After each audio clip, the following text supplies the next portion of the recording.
Hello and welcome to another educational video from Education Hub. Today we're going to be talking about IELTS Letters Task 1 and some tips and techniques to help you tackle Task 1 of the General Training module. Okay, let's get started. First of all, the first thing that's important to do with the question is to understand it fully. One way of doing this is to underline keywords, which is an essential thing to do. The second is understanding the idea of the question. We need to be very clear of what the question is asking us to do, and by underlining the keywords and then moving on to our third point, paraphrasing the question, we can cement our understanding. Tip 1. Understand the question and address all bullet points. This is the most common mistake in Task 1 General. If there are 3 bullet points, then you are required to address all 3. Failure to do this will result in a lower task achievement score. Answer all bullet points fully, not necessarily with the same amount of detail. Okay, let me explain this to you. Now, there are always 3 bullet points when you are given the Task 1 in General Training, the letter. And even if you have written over 150 words for the first 2 bullet points, you must make sure that you tackle the third part, because for task achievement, to get a band 6 or higher, you must answer all parts of the bullet points. For you to get a band 7 or higher for task achievement, you must answer all bullet points fully with relation to the task. Now, they don't necessarily have to be all the same length. As you know from letters, not all the paragraphs are the same length. However, it's important that you understand each of the bullet points and answer them accordingly. One way to make sure you do this is to separate them into their own paragraphs. Let's have a look at a question for an example. This is an informal question, and the question goes, a friend has agreed to look after your house and pet while you're on holiday. Write a letter to your friend. In your letter, 1.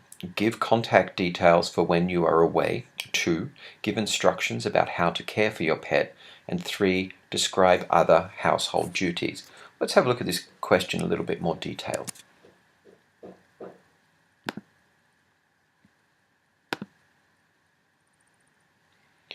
Okay, so if we look at keywords, we've got friend,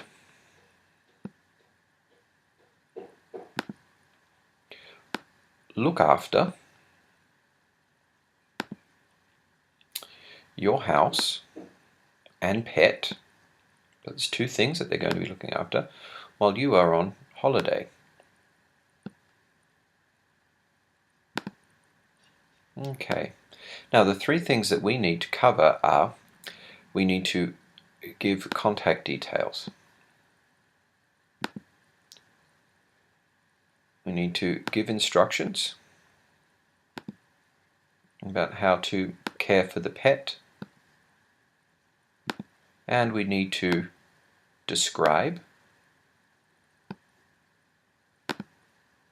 other household duties. Now, one way of making sure that we cover all 3 parts here is to very quickly draw the 3 columns. And in these 3 columns we have our key information. So the first one here, you can see we've got contact details.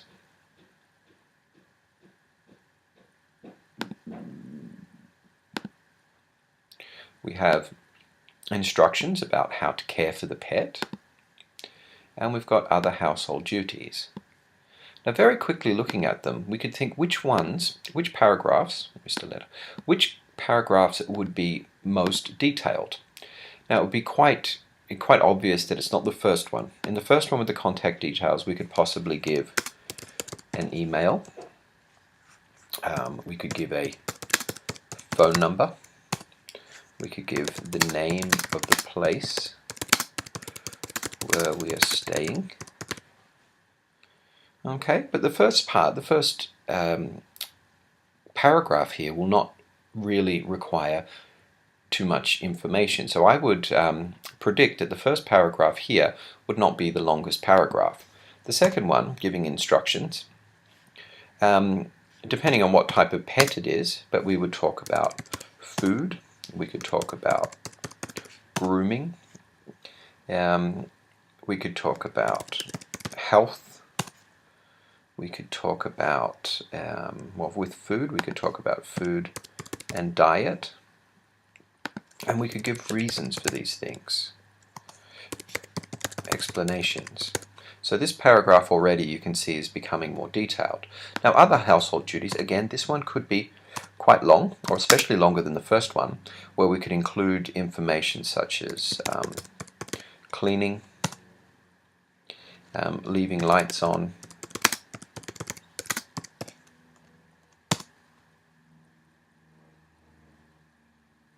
yeah, and so on. We could talk about different household duties that need to be done. Another one we could talk about would be gardening, possibly. So as you can see, with the question, by taking some notes for each part of the bullet points, we make sure that we include details for each one and separate them into different paragraphs. Okay, let's have a look at another example.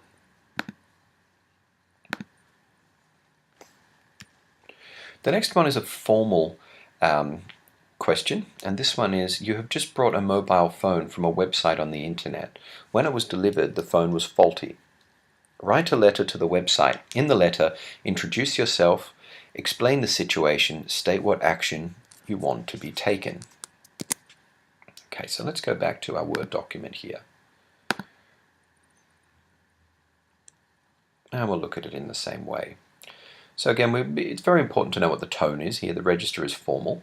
The question: you have just bought a new mobile phone, and we've bought it from a website. Okay. When it was delivered, the phone was faulty, meaning that there was something wrong with it. So again, what we're going to do is we're going to break it down into different parts.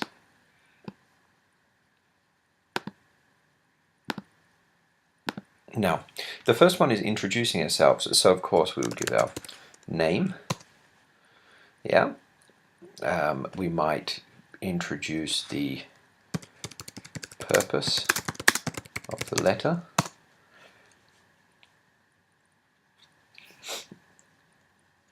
We might mention the product number. We might mention the product name.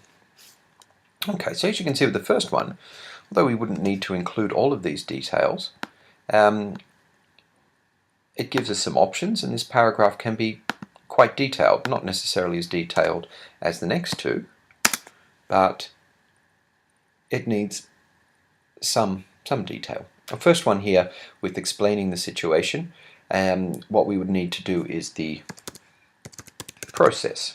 So we would talk about the fact that we found the phone on the website.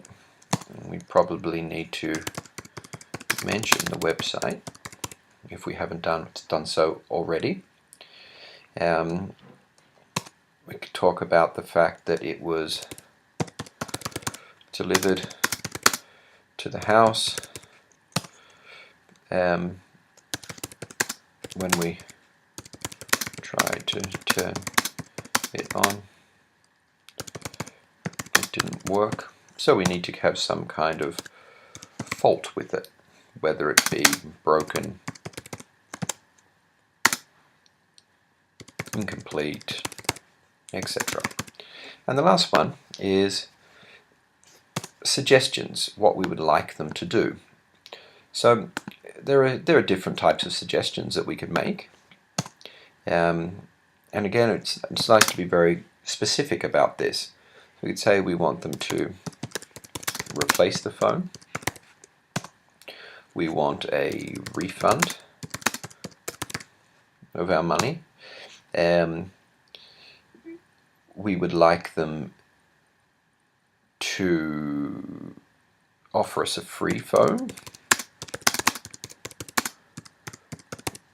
We might want not a suggestion, we might want an explanation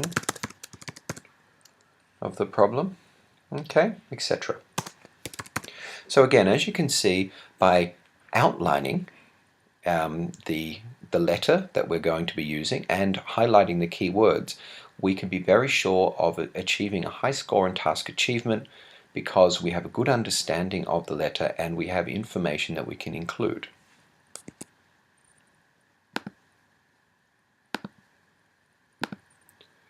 Finally, for more lessons, go to educationhub.net.au, and we wish you all the best with your IELTS study.